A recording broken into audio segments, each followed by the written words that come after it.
नमस्ते भाई जी, शीटा के मशरूम के प्रति आपका उत्साह देखकर बहुत अच्छा लगा। इस उद्यम में निश्चित रूप से बहुत संभावनाएं हैं। नमस्ते डॉक्टर साहब जी। मैं उत्साहित हूँ लेकिन चुनौतियों को लेकर थोड़ा चिंतित भी हूँ।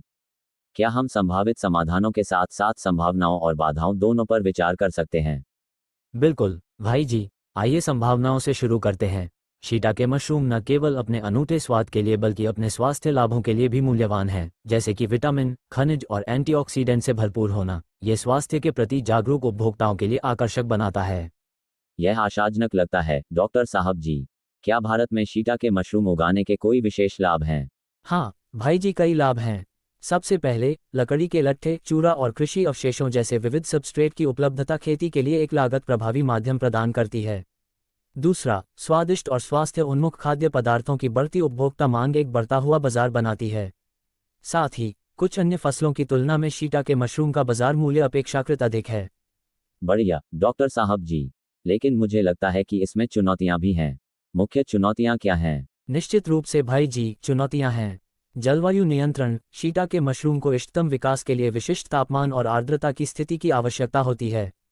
इन स्थितियों का प्रबंधन करना, विशेष रूप से अत्यधिक तापमान वाले क्षेत्रों में, चुनौतीपूर्ण हो सकता है। उचित सबस्ट्रेट की तैयारी महत्वपूर्ण है। संदूषण को रोकने के लिए टीकाकरण प्रक्रिया को स्टेराइल वातावरण में करने की आवश्यकता होती है, जो एक तकनीकी बाधा हो सकती है। रोग और कीट प्रबंधन, मशरूम विभिन्न रोगों और कीटों के प्रति संवेदनशील होते हैं, जो उपज और गुणवत्ता को प्रभावित कर सकते हैं। प्रारंभिक निवेश, जलवायु नियंत्रण और स्टेलाइजेशन उपकरण सहित बुनियादी ढांचे के लिए प्रारंभिक सेटअप लागत अपेक्षाकृत अधिक हो सकती है। बाजार तक पहुंच, जबकि बाजार बढ़ रहा है, विश्वसनीय वितरण चैनल और बाजार कनेक्शन स्थापित करना चुनौतीपूर्ण हो सकता है।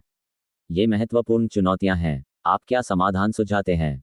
इष्टतम तापमान और आर्द्रता बनाए रखने के लिए उच्च गुणवत्ता वाली जलवायु नियंत्रण प्रणालियों में निवेश करें। चरम जलवायु वाले क्षेत्रों के लिए ग्रीनहाउस या जलवायु नियंत्रित कमरे जैसी नियंत्रित पर्यावरण सुविधाएं स्थापित करने पर विचार करें। भाई जी, स्थानीय जलवायु को समझने और धीरे धीरे इसे बढ़ाने के लिए छोटे पैमाने पर शुरू करना भी फायदेमंद हो सकता है। सबस्ट्रेट को दूषित पदार्थों से मुक्त करने के लिए पाश्चुरीकरण या स्टेलाइजेशन जैसी आधुनिक तकनीकों का उपयोग करें। तकनीकों में प्रशिक्षण और अच्छी गुणवत्ता वाले उपकरणों में निवेश करने से बड़ा अंतर आ सकता है। एपीएम प्रथाओं को लागू करें। इसमें खेती के क्षेत्र में साफ सफाई बनाए रखना, जैविक नियंत्रण का उपयोग करना और बीमारी के शुरुआती लक्षणों की नियमित निगरानी करना शामिल है।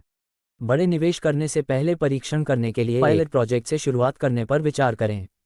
कृषि नवाचारों के लिए उपलब्ध सरकारी सब्सिडी या अनुदान का पता लगाएं। आप अनुभवी मशरूम उत्पादकों या संगठनों के साथ साझेदारी बनाने पर भी विचार कर सकते हैं, जो संसाधनों और ज्ञान को साझा कर सकते हैं। बाजार चैनल स्थापित करने के लिए स्थानीय खरीदारों, जैसे कि रेस्तरां और स्वास्थ्य खाद्य भंडार के साथ संबंध बनाएं। स्थानीय किसान बाजारों और ऑनलाइन प्लेटफॉर्म में भाग लेने से भी व्यापक दर्शकों तक पहुंचने में मदद मिल सकती है। भविष्य आशाजनक लग रहा है भाई जी।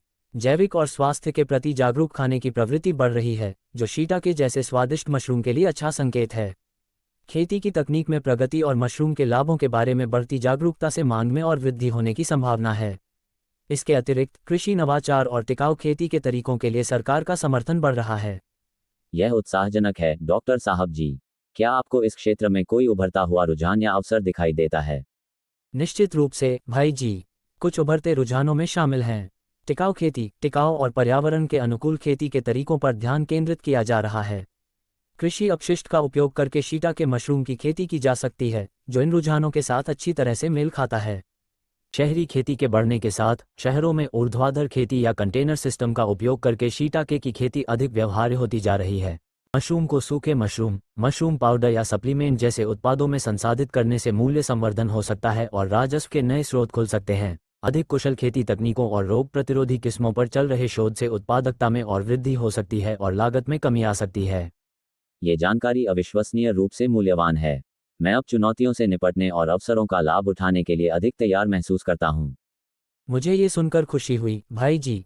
सावधानीपूर्वक योजना और सही रणनीतियों के साथ शीटा के मशरूम की खेती एक फायदेमंद उद्यम हो सकता है। यदि आपको किसी और सहायता या सलाह की आवश्यकता है, तो अपने नज़दीकी कृषि विभाग कार्यालय में संपर्क करने से संकोच न करें। बहुत बहुत धन्यवाद डॉक्टर साहब जी। मैं आपके सभी मार्गदर्शन की सराहना करता हूँ। आपका स्वागत है भाई जी। शीटा के मशरूम की खेती के लिए शुभकामनाएं। मैं आपकी सफलता के बारे में सुनने के लिए उत्सुक हूँ। और हाँ, कृषि में अधिक जानकारी के लिए कृषि ज्ञान यूट्यूब चैनल देखते रहें। धन्यवाद।